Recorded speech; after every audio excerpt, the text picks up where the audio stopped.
Video. In today's video, we'll look into a scenario in which America goes to war with everyone, and we'll see how long they could possibly last. With America building 2 naval blockades blocking North and South America off, and with their first goal being capitulating the smaller nations, the easier ones to capitulate, which would include Canada because all the people live too close to America, although not everyone. But like America would make an offensive into the Atlantic region of Canada, most likely, and they would quickly take over the provinces. Well, with that, they would land in Newfoundland, most likely to create better conditions to block Canada in from other nations, with their second task probably being move into capture Ottawa. With them capturing the city in a few days, they'd probably move up towards cities like Toronto and take those, and then towards like Montreal and Quebec City to take most of Canada's major cities, and then they would move into Western Canada or British Columbia to set up a naval blockade.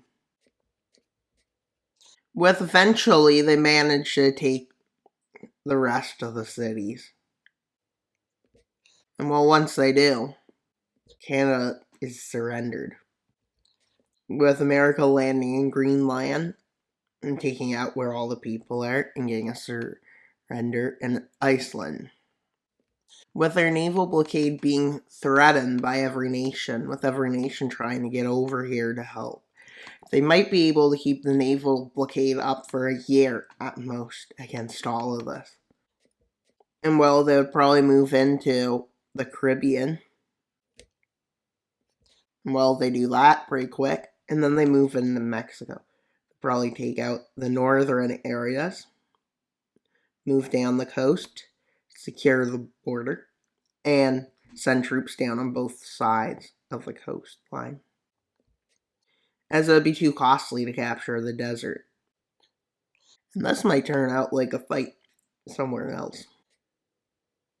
With these two front lines connecting, as they go in for the siege of Mexico City, in which they take the city over. With Mexico not surrendering, America tries to force it. Eventually, they realize they have to go into the desert, in which they do. They swiftly crush the forces in the mountainous desert. Now, keep in mind, there's probably rebellions happening across the occupied territory, with them moving into Central America, taking the major cities and everything. With them eventually managing to get surrender out of all of them. The last one they get surrender out of is Panama. With them deciding to invade here, since it would be way too costly to get through that area of Panama, the Darien Gap. So they move in and seize the coast. They move towards Georgetown, Guyana, and they seize the city as they're moving to Caracas, the capital of Venezuela. They quickly siege. With them having an occupation like this and a limited time to expand it, they know their naval blockade is getting weak, as they've probably been fighting 1 year at this point, or 2 years probably. No, I'd say 3 years. So the naval blockade is about to fall apart. So they start rushing their advances in South America, which does yield some results, but they don't know how far they can get. With them moving in, and even further in.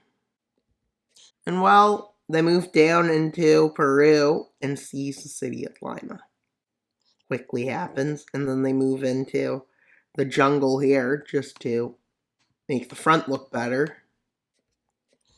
And well, they move in and they take Sucre and La Paz from Bolivia. And then they take the coast from Chile and they start moving into Paraguay. This has taken them 6 months. Lots of pockets of resistance around these areas. But it looks like they're getting close to their end of this fight. With Brazil quickly becoming unable to fight, as their military has been completely destroyed. And well, in the course of 3 years, they've managed to take out Brazil in like a year or two. And at this point, America is still holding back, but they're even closer to the shore. And now where they're holding is probably about there. Being held around there, with their navy weakening how far they can be, so like their coasts are getting attacked. But with like, I would say more than likely, at this point, they would move into Greenland and Iceland occupation. Because, well, the occupation here ain't strong. And now, it just really, realistically, is in Europe's control, because that's the only area where America controlled, and they didn't go into the Arctic, they just withdrew. And, well, another attack they do is they go into the Caribbean to try to set up an area for a land invasion of not only South America, Central America, but the U.S. when they get to the point. With them setting up in Newfoundland, just because, well, they can use that to invade the rest. And that's probably the best area of Canada they can land on, as Atlantic Canada, most of it's too close to the border, and here it's too close on both sides. But within like a year of fighting since they landed against the U.S., the U.S. is still holding, and they decide to enact conscription, not just in the U.S., but in occupied territories too. Which some of these soldiers are really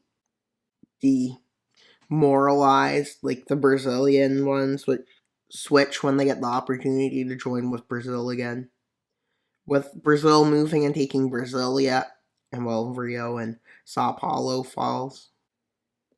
With them landing in Argentina and Chile, and well, the Americans are holding well, slowing their advance, but not able to push back. Their capabilities, all they can do now is slow the advance, because like Russian troops, Chinese, British, French, and the rest of the world's forces are here. And well, they decide to start advancing here, with America unable to cut that off. They have to withdraw. They withdraw their troops within days from this area. So with a stalemate being formed here, Britain sees a weakness and they seize the Panama Canal, which makes it harder for them to hold the western areas of South America. Within South America, well, America is fully encircled, as they barely have anywhere to go. They may get like 15 troops out. With America seeing a bad picture, with, well, them moving into Mexico and Mexican resistance is showing up alongside against the U.S. With the U.S. starting to lose in northern Canada. They're losing the Arctic. They decide to launch the first attack into America proper. And this attack is through Alaska. After they have broken down the naval blockade and the naval fight the U.S. was holding to secure it, well, they start knocking on their door. With Canadian rebels in this region helping the Russian and Chinese forces into their nation. While Britain and France is mostly on this front, and India is also on both fronts because of their location. And while they move down and touch the American border for the first time in this conflict, with Canadian rebels joining their side and ditching the U.S. military. There's a big encirclement being made in the north, which they start pushing them even further north. And then they don't want them on the water because they could escape. So they encircle them right here.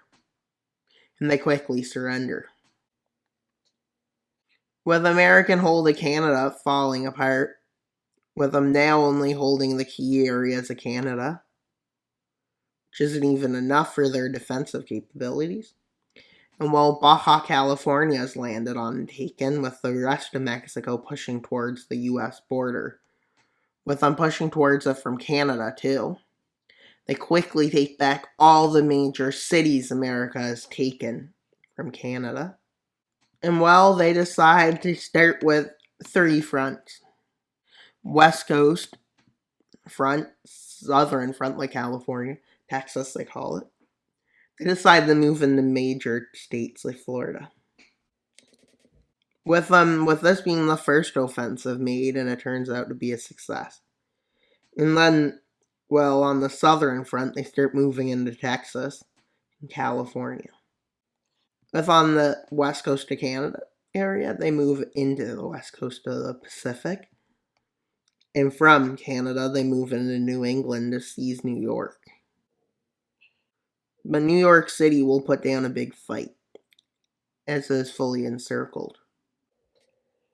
Many of the cities in the southern front were surprised, and quickly they move in and seize Louisiana, which allows them to quickly connect the southern front and the northwestern front together.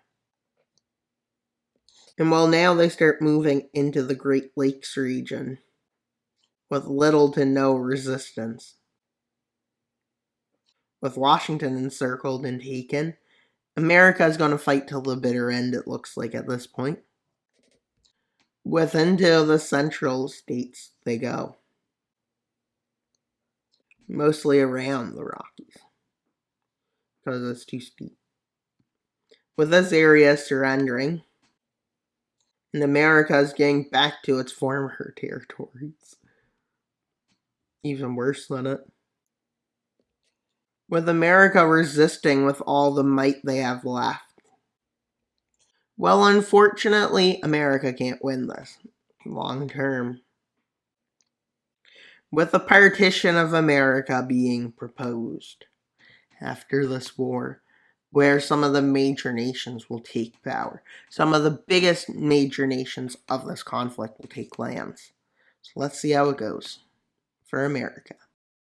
In the end, with Alaska going to Canada, and well, so does New England and parts of the West Coast, and Great Lakes region, Mexico taking parts of California and Texas, Arizona, and New Mexico, with Russia taking that, China takes this, India takes that, Japan takes that, Spain takes this, Spain takes that, Italy takes this, France takes that, Britain takes Florida, and Turkey takes whatever that is. I just realized I didn't give any land to Germany. I guess they don't need to be colonial. That's pretty much. And they turn America into a puppet of everyone, which they teach America about unity and being nice, I guess. And well, they did manage to stand 7 years. It's pretty good of an accomplishment. Or 10 years, somewhere around there. But that's because, well, it would probably take longer. But I'm sure Americans would allow this to happen. I'm 100% sure they wouldn't. With them losing the West Coast, which will weaken them economically a lot. Because this is economically important. This area is the most economically important area left. But that's pretty much all for today's video. Please like, subscribe, and comment. Wild Mapper out, but not until you subscribe. Bye, guys.